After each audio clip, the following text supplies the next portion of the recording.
Since the beginning of recorded history, the human race has been at war. First with members of their own family, then their fellow countrymen, and finally nations at large. Yet perhaps the starting ground for all these conflicts lays somewhere deeper, within the very character of the human condition, in the dark, untouchable crevices of the human heart. It is said that the first iniquity of free will began even before the maiden pilgrimage from the embryo, preceding the very creation of the earth itself, in the forelife of souls in the heavenly realms. The dawn of warfare, some believe, was initiated by a fallen angel whose trespass against God was pride. In ancient Babylonia, in an age so long ago that the exact millennium remains in question, the Tower of Babel began construction. It was to be the single greatest achievement of the human race. A tower so tall that its summit would reach the heavens, and by it prove to the world that their race was superior. It would be God's irony that it would never be finished. Time passed, nations fell, a machine age emerged, and once again the ingenuity of the species which held dominion over all others unveiled what was at the time the most monumental accomplishment ever imagined, the largest machine yet constructed. An automation so mammoth and so revered, even before its first demonstration, that its only befitting name was Titanic. On April 10th, 1912, it set sail. It was boasted to be the ship that God himself could not sink. It would be God's irony that the very element that was meant to keep it afloat would cause it to sink. Water, frozen water, in the form of an iceberg. Not even one voyage did it complete. And then the next age embarked into the annals of human history, perhaps the last age, the space age. Competition for victor was unparalleled. Powerful nations spent billions in unabashed rivalry to outdo the other. The Soviet Union launched the first orbiting satellite, the first animal, the first man. They had logged 500% more hours in space than the United States. And in June of 1969, they launched an unmanned probe to the moon to retrieve the first soil sample from another world, just 1 month before Apollo 11. That's how close the race was. Had their unmanned probe not crash-landed into the lunar surface, the first moon rock brought back to Earth would have been by the Soviet Union. Richard Nixon, president at the time, had this to say about the latest work of the human hand. It is the greatest week since creation, the greatest event since the laying of the foundation of the seas, since the origin of the universe itself, since the design and formation of the delicate human eye through which all these things are perceived, was a flying machine with its 2 passengers landing on its closest celestial neighbor and returning from where it came. Perhaps again God's irony lies somewhere within this great boast of humankind. The building of the tallest tower for the sole purpose of standing out among the races was never finished. The machine that was so great that it was said to be untouchable by even God never completed its first voyage. And finally, the crowning achievement of humankind, the greatest boast of the species, the event in human history most associated with pride in our own accomplishments, landing on the moon. 20 years later, and years behind schedule, the same space program couldn't put into Earth orbit a telescope with a lens that focused. And yet 2 decades earlier, a mission 100 times more complicated worked on its first occasion. With close scrutiny of the motives of the zealous Nixon administration, a critical examination of the entirely government-controlled press coverage, and newly discovered footage of the crew of Apollo 11 staging part of their mission, we wish to detail what may come to be the greatest government conspiracy of all time. A funny thing happened on the way to the moon.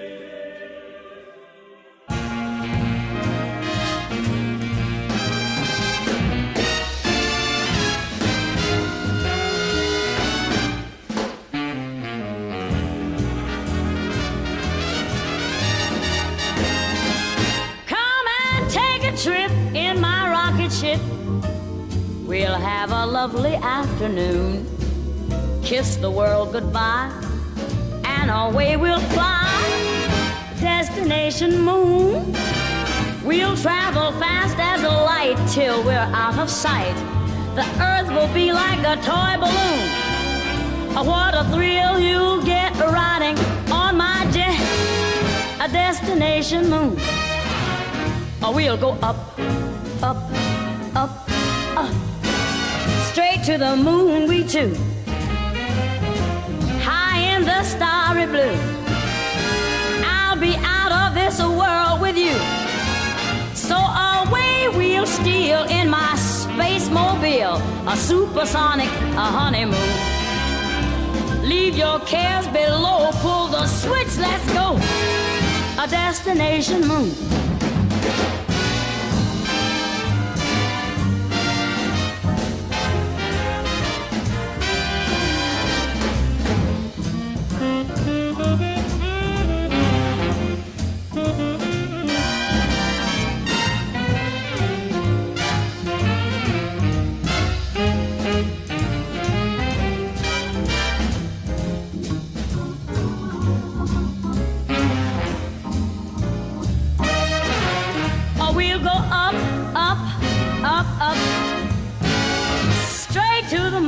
Too.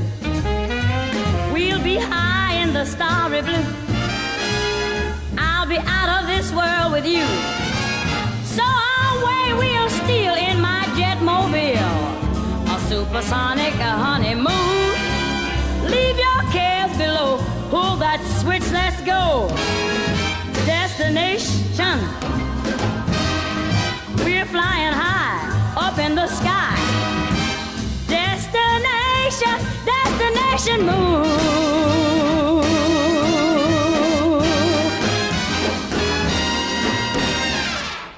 Dr. von Braun, how would you say we stand in relation to the Russians, and do you think we can ever catch up? I'm convinced that in the space field, the Russians are ahead of us, particularly in large weightlifting capability. And that at the moment, the problem is not so much to catch up, but first build up the working speed that they have already demonstrated. After we are running as fast as they do, there's still a considerable gap to close, and only the future will tell whether we'll manage to close that gap. We cannot and will not ever get into this race as we should, so long as all of our objectives are short-term objectives. We've got to have no finite end to our objectives. The end of our objectives should be as far as we can see at any given time. But right now, we need a 10 to 12-year program that has as its ultimate goal the manned domination of space. And if we don't, we're going to be in trouble. I believe that this nation should commit itself to achieving the goal before this decade is out of landing a man on the moon and returning him safely to the earth. We must assure our preeminence in the peaceful exploration of outer space, focusing on an expedition to the moon in this decade. T-minus 60 seconds and counting. We passed T-minus 60. 55 seconds and counting. Neil Armstrong reported back when he received the good wishes. Thank you very much. We know it will be a good flight. Good luck and Godspeed. 40 seconds away from the Apollo 11 liftoff. All the second stage tanks now pressurized. 35 seconds and counting. We are still go with Apollo 11. 30 seconds and counting. Astronauts report it feels good. T-minus 25 seconds. 20 seconds and counting. T-minus 15 seconds. Guidance is internal. 12, 11, 10, 9. Ignition sequence start. 6.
unbeknownst to the citizenry, high above the Earth, beginning at an altitude of 1,000 miles and extending an additional 25,000 miles, lay lethal bands of radiation called the Van Allen radiation belts.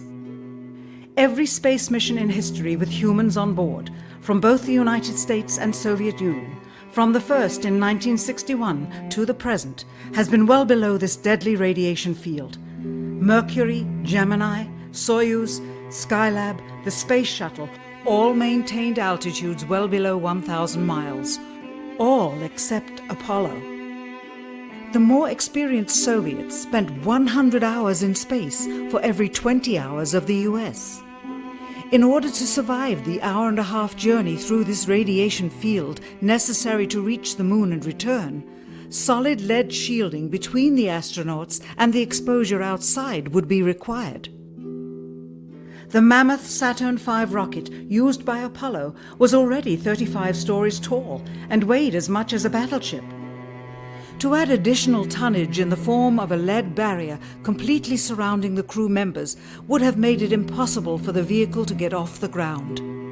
That is why the Soviets, though more advanced, only sent an unmanned probe to the moon. The Apollo spacecraft's narrowest shielding was less than 1/8 of an inch of light aluminum.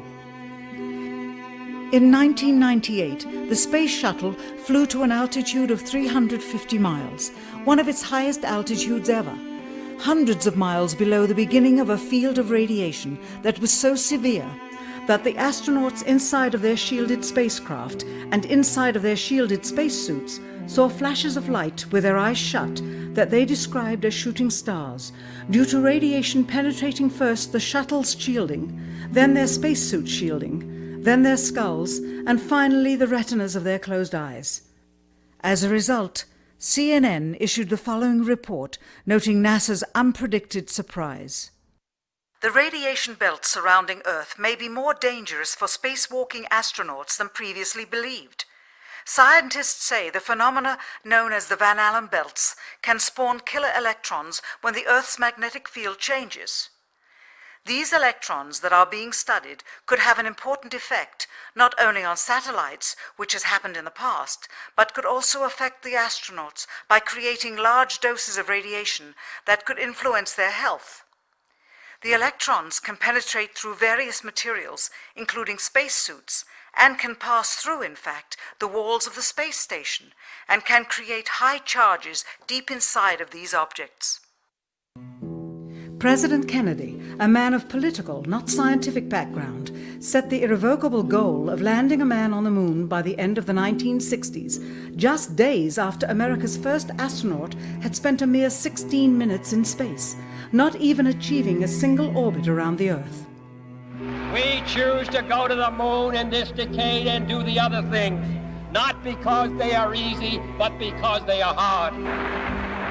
We take an additional risk by making it in full view of the world. But as shown by the feat of astronaut Chaffee, this very risk enhances our stature when we are successful.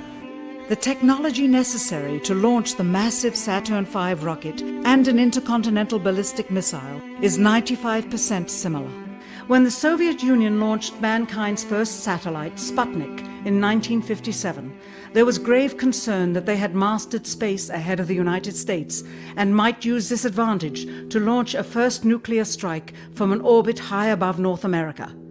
When they also put the first animal in space, then the first man in space, then achieved the first spacewalk, the first crew of 3, and the first ever of 2 simultaneously orbiting spacecrafts, concern turned to fear and then horror as America watched their communist enemy achieve all these firsts with no hope in sight of ever catching up.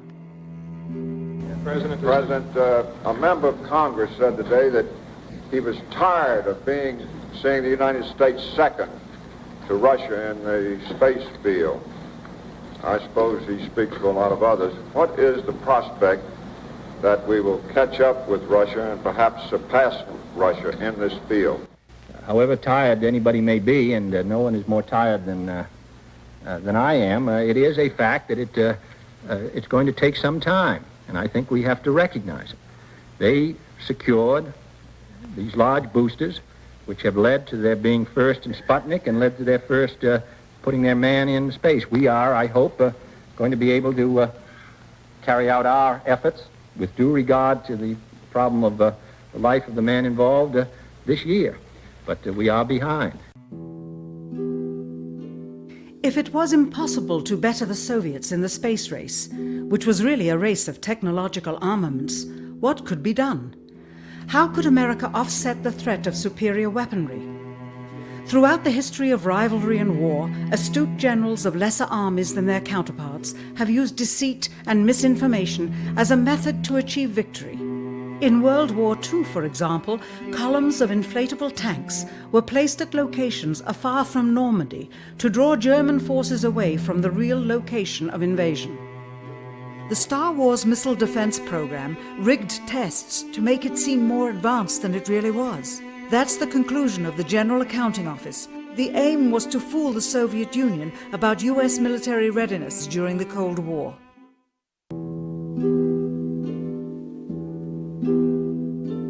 Certainly, it was not possible to fool just the Soviets about US strategic capability in the 1960s, while somehow informing 200 million Americans of the truth secretly. In order for them to believe the United States had the capability to go to the moon, everyone would have to believe it.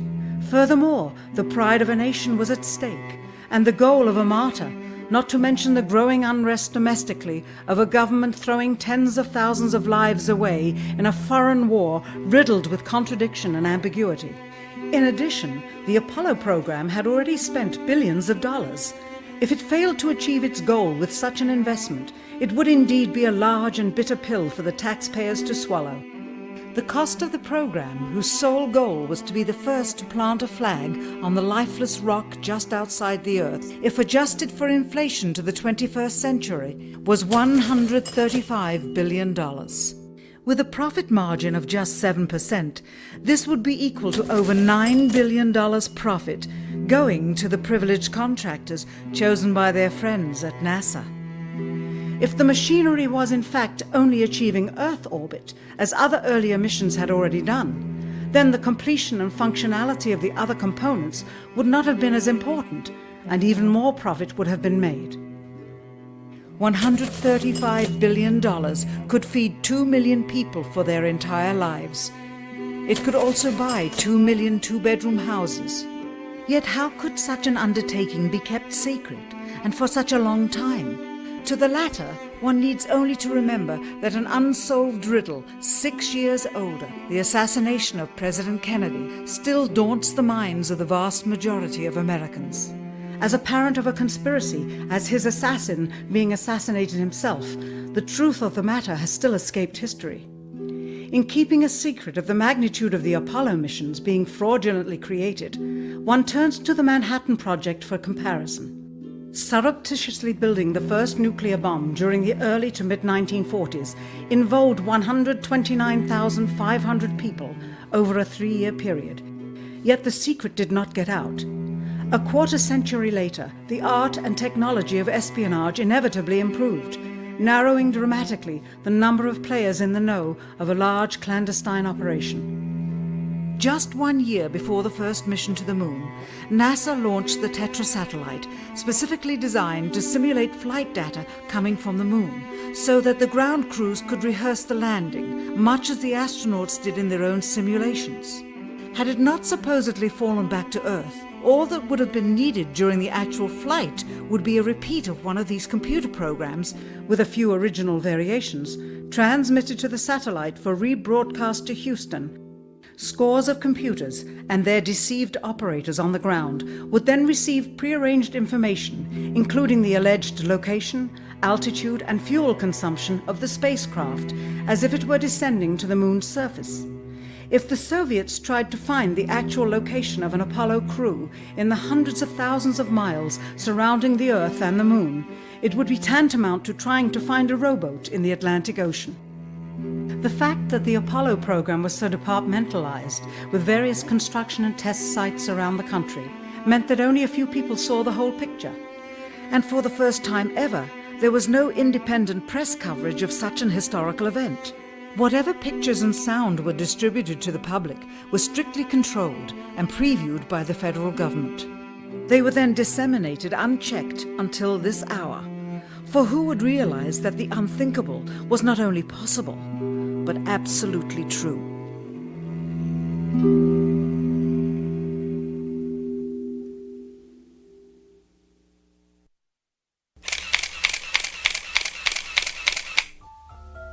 And what of the photographs? What do they tell us? On 3 separate occasions, our office asked NASA's Public Relations Department for every single picture of an astronaut on the surface of the Moon, just during the maiden voyage of Apollo 11. Many duplicates were sent. In all, fewer than 20 pictures were found, including first-hand investigation on site at the agency's vaulted archives. Quite surprising, considering the historical significance of the event. These very photographs are the same ones circulated year after year on anniversary commemorations. It is estimated that in just the first 60 minutes on the Moon, motivated by the tenuous nature of the circumstances, many more exposures could have been expediently taken. Also surprising is the scarcity of photographs of the mission's chief pioneer, Neil Armstrong.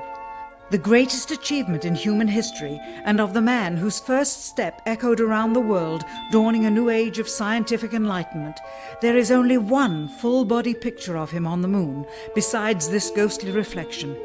This one, taken by an automatic camera mounted on the side of the lunar module. Perhaps he feared liability should the whole conundrum later become unraveled.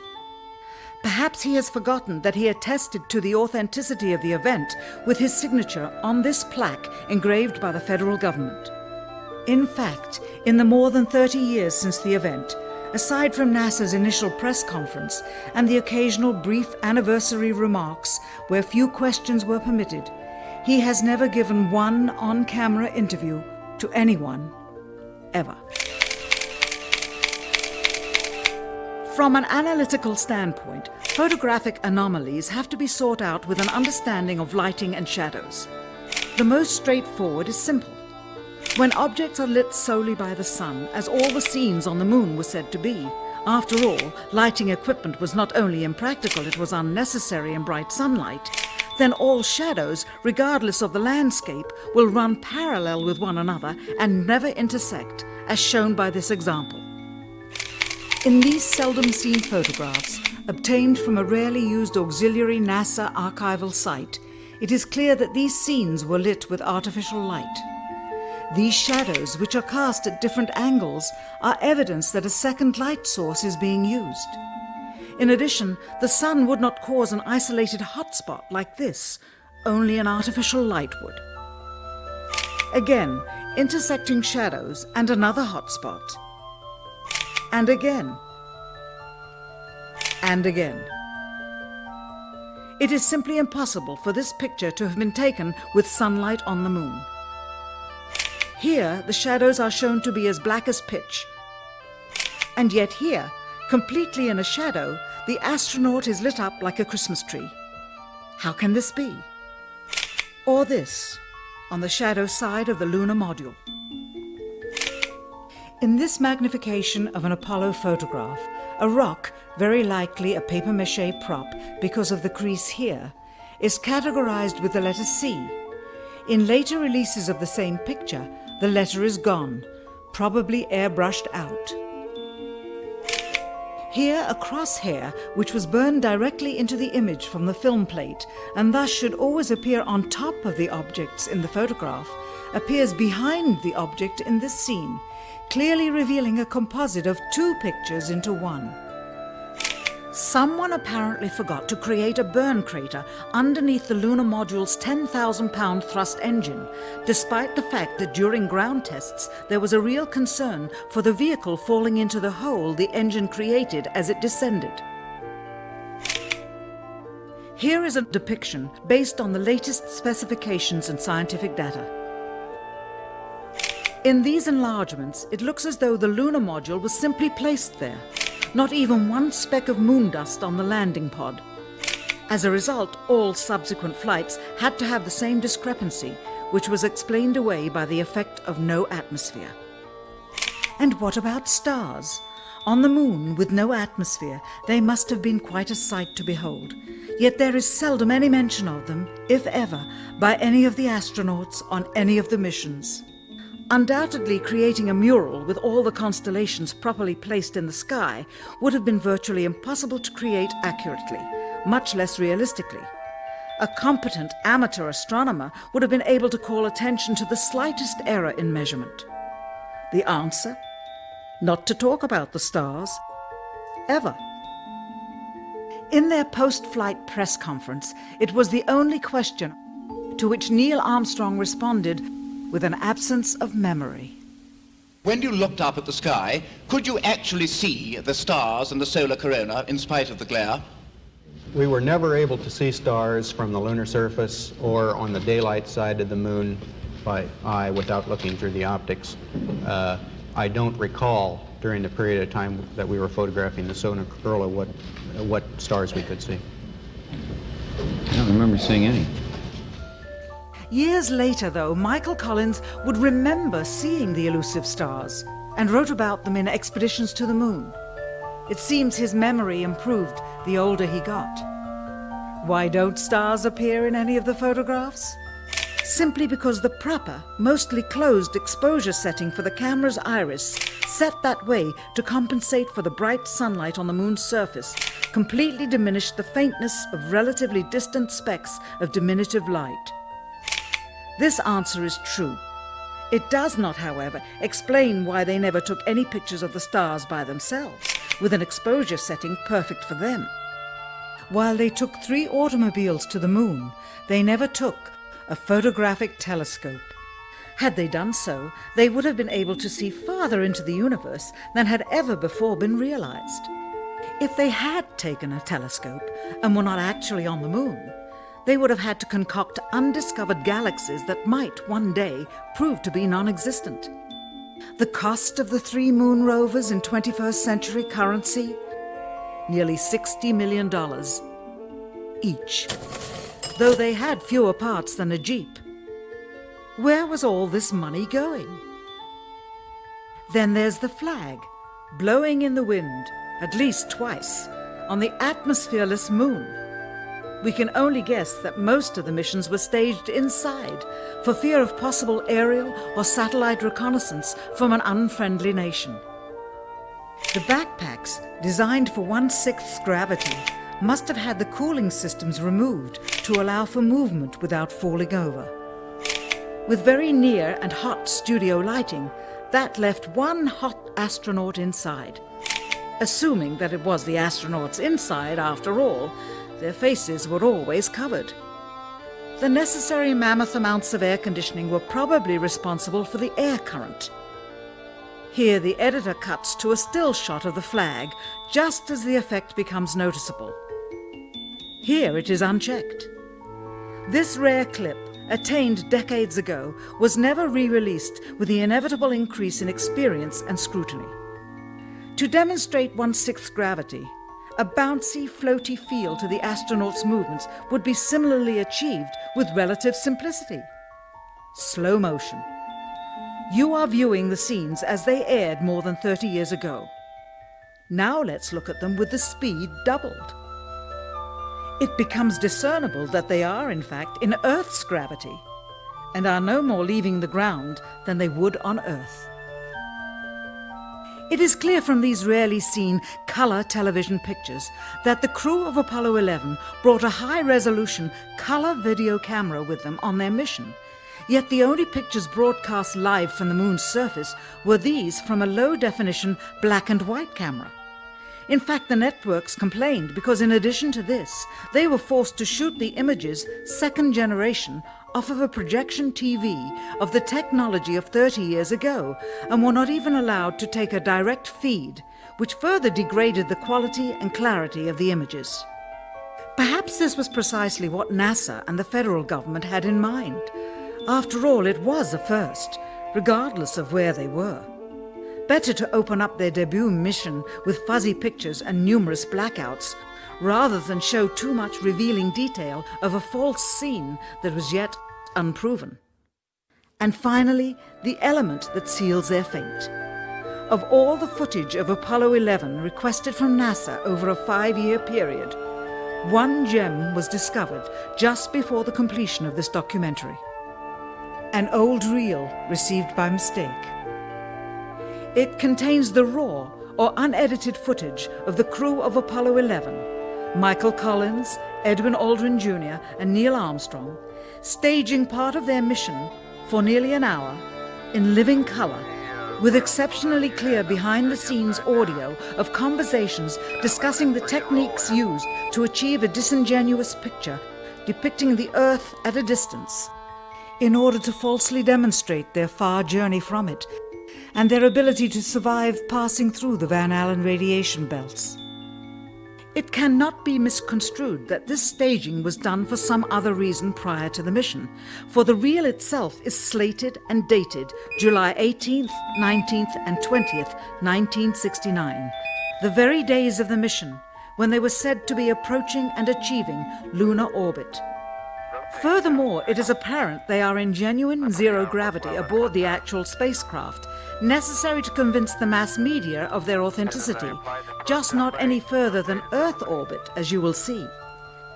In this never-before-seen or heard footage, not only is the radio conversation between the astronauts and Houston Control audible, there is a secondary, private conversation taking place between the crew and a third confidential party, prompting the astronauts with what to say, when to speak, and how to effectively manipulate the camera to achieve the desired misleading effect. NASA claims that the Houston transmissions were the only ones taking place with the astronauts. Listen now as Houston Control initiates a conversation with the crew, only to find them too preoccupied with the behind-the-scenes trickery to respond. Moments pass and the oversight is picked up on by the clandestine third party, who quickly prompts them with talk. Immediately, Neil Armstrong speaks. Hello, Apollo 11. Houston, Goldstone says that the TV looks great. Over.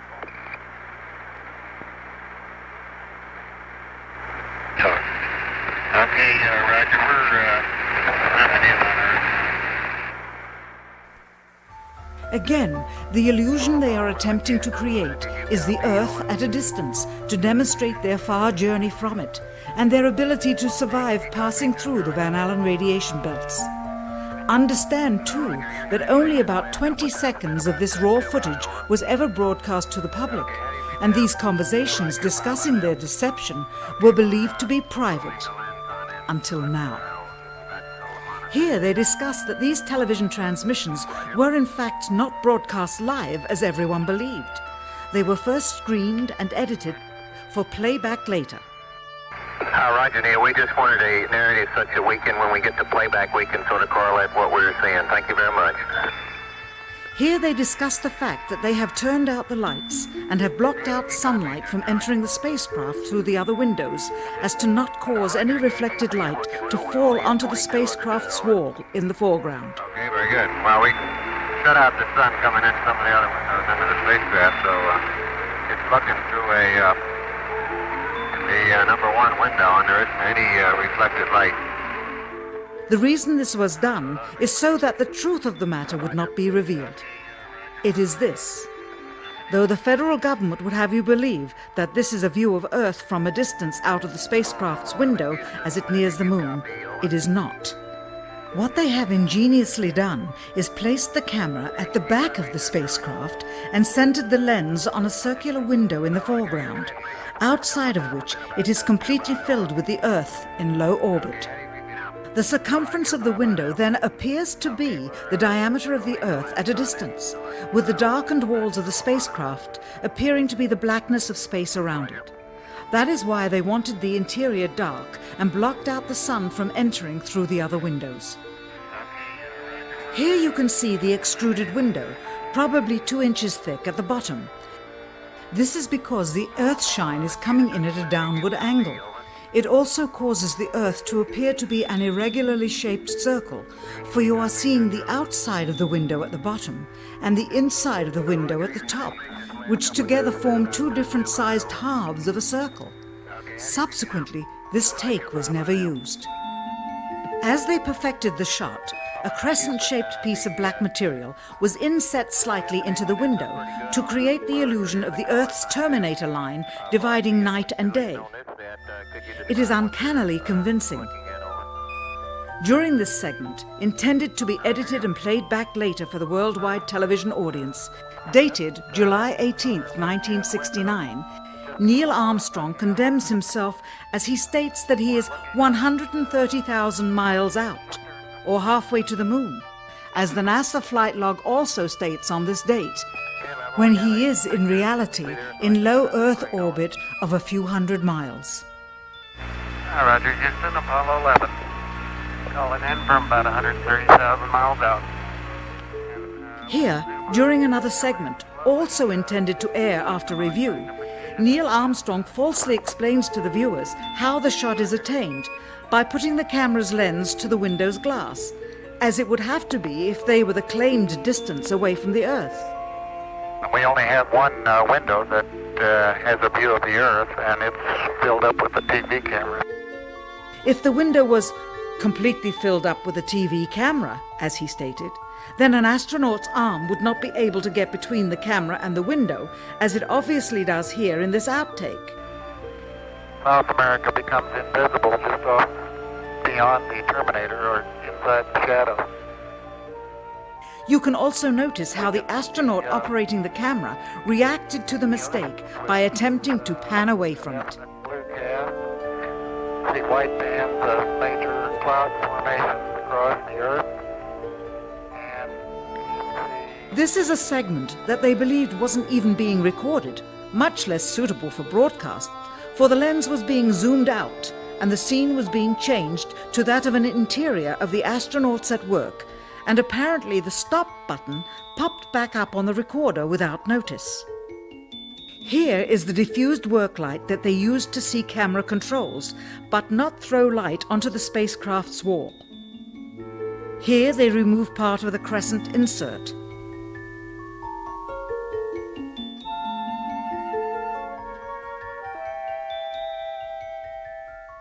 Finally, the iris is opened up and you can see the real location of the camera and the very bright and near Earth out the window. Here is the slate for the 19th of July, and the same shot of trickery on the 19th of July, and then the 20th, and the same misleading shot on the 20th. Later that evening, they were said to be walking on the moon. How can this be when they were in Earth orbit only 9 hours earlier, and the moon is some 3 days' journey away? Furthermore, if they genuinely went to the moon, why would they be faking any part of it? Why this trickery with the window? By faking being halfway to the moon, it becomes apparent that they did so because they could not even go halfway. It thus confirms that the stumbling block to their success was the lethal radiation of the Van Allen radiation belts. Since the same equipment was used on the subsequent missions in the 40 months that followed, none of them could have gone to the moon.